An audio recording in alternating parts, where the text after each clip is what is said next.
Okay guys, welcome back to another episode. So yesterday's episode is a mess. We tried to fix the game, well we fixed most of it, but we needed to figure out how to move our target object up 2 units only without using a Y limit value.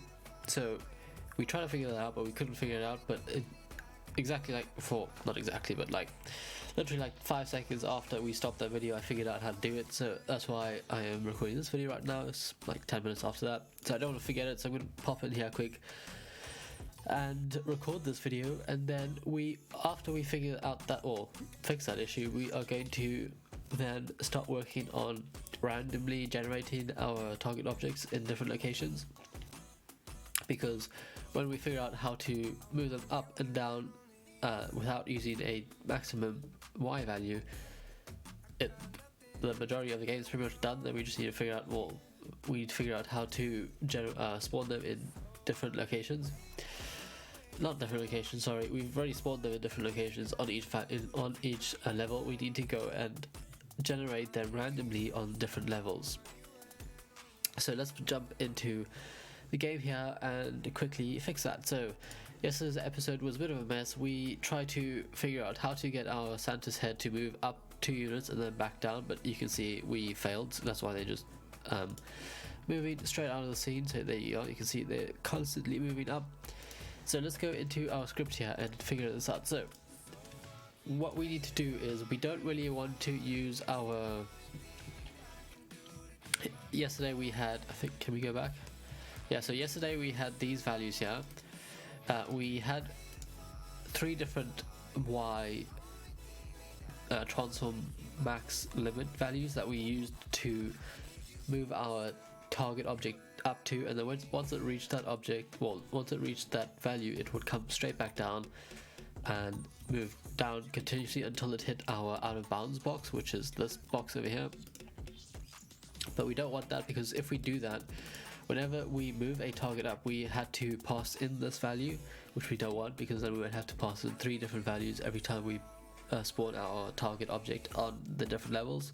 So to fix this, I figured out that we could, at the very beginning when we instantiate our object into the game using this script here, in our moving target we can go and create 2 new variables, and these are going to be a private, that's going to be a private float starting Y position. We're not going to set that there, and then we are also going to create a private float again. This is going to be our Y limit, because we're going to want our target object to move up to this Y limit, and then when it reaches that, it's going to move straight back down. So to do that, we need to go and bring back our start method. So in our start method here, we are going to go and say starting Y position is equal to transform.position.y.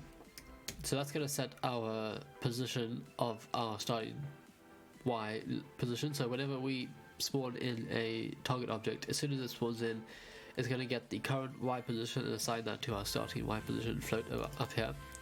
Then we need to go and generate a Y limit. So why we got our Y limit, here we'll set that. So Y limit is equal to and this is going to be equal to the starting position, so starting Y position, and then we're just going to go and add 2 units onto that, so just like that. So that's all we're going to do there. So let's just put that in brackets so it doesn't get confused. So we'll save that. So now in our move target object up here, we can go and leave this like this, but before we had an if statement checking if the target object has reached our maximum Y value using the 3 different levels. So instead, now we can do pretty much the same thing, but we can use that Y limit instead. So all we have to do is say transform.position.y is less than the Y limit, open our brackets, and then we can pop this in there, and then that's pretty much it for that. So now we can uncomment this out, so when our transform or target object's Y value is greater than or equal to our y limit, it is going to go and set the isMoving boolean to false, which means it will then trigger this method here to bring our target object back down. So let's save that. We'll go into our global script here. We'll get rid of these because we're no longer using them, and we will save that. That's saved. Let's jump into our game and see this working. Hopefully it does. So now we should be able to see our heads or target objects move up and down. So there's one, there's another one, so they're working nicely. And the good thing about this is now the only thing we need to change is our instantiate target object, or in this class the only thing we need to change is these two values every time we want to change the level of our target object being spawned into the game. So to do that, the only thing we need to do is change upper to lower.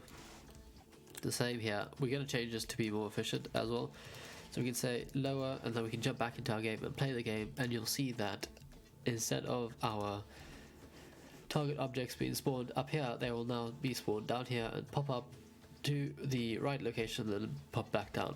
And then we can do the exact same thing with our middle level. So let's go and say middle, and then change this lower to middle. So we will pop back into our game and see this working.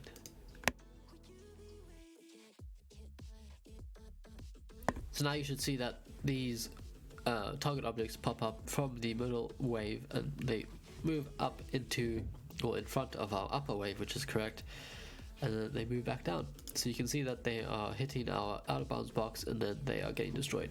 So that's great. That's exactly what we want.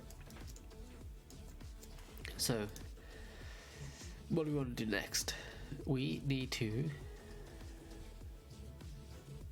go into our, what class is it? Is going to be our instantiate target object, this class, and we need to change this.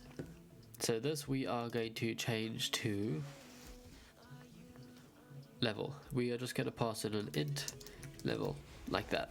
So this we will generate a random value between 0 and 1, no, 0 and 3, 0 and 2, depending on that value.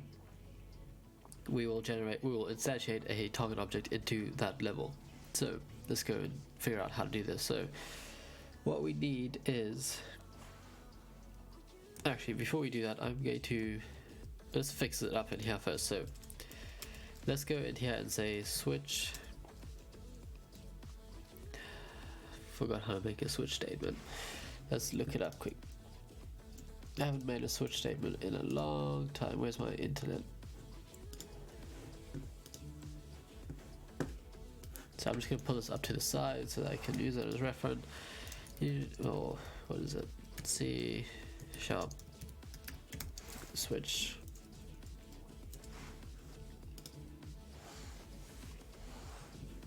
So here we just say switch, and then we will change this to level. So switch level. So case, we are going to have case 1 0, and that is going to execute this over here, and then we will have case 1, then we'll have a code, we'll have a break, and then we will have case 2. So what we need is a break, and then I think we need a default. So here we will have a default, and for our default we'll just probably just use the first case, so we'll just copy and paste that to there. But we are going to copy this. Middle layer will obviously go to the second case, so like that. Okay, but before we do that, we need to make some variables in our function here. So these two variables that we're going to use are going to be only used in this method, so we can make them in here. So these are, what are they? I think they're floats. Middle level order in layer. That's an int. And the next one is a middle level starting y is a float. Okay, so we need a int. Int is going to be order, let's say order in layer, because that's pretty much what it is going to be. And then we can say order in layer is equal to global dot that, and then we can create a float. This is going to be our starting position. I don't know if this is going to work, but we'll try it. So let's say starting position is equal to that.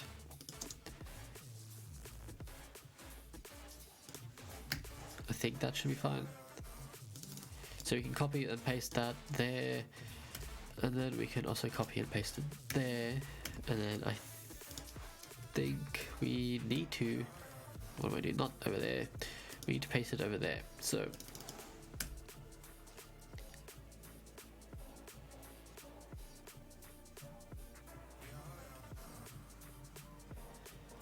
okay, so here we need to change these. So the first one we will use as case 0 we'll use as our lower level, so lower level. The second one we'll use as middle one, and the last one we'll use as our upper level. And then the default one, let's see what's happening here.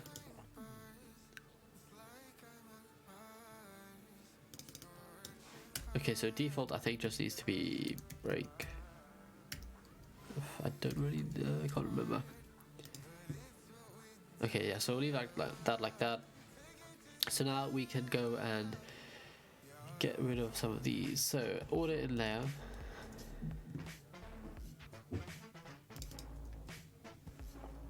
Order in layer, we'll set that equal to null for now, I think.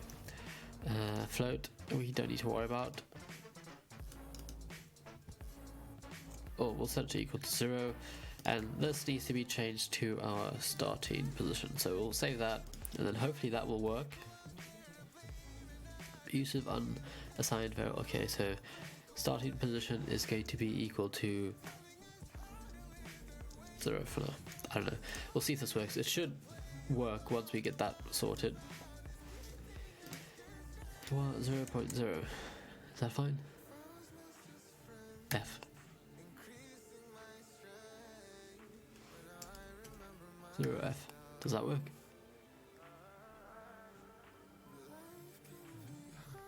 Show potential fixes.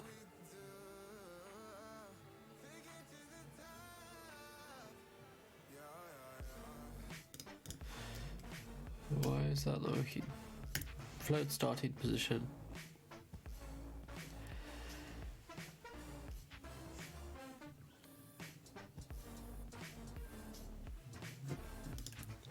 Clearly we need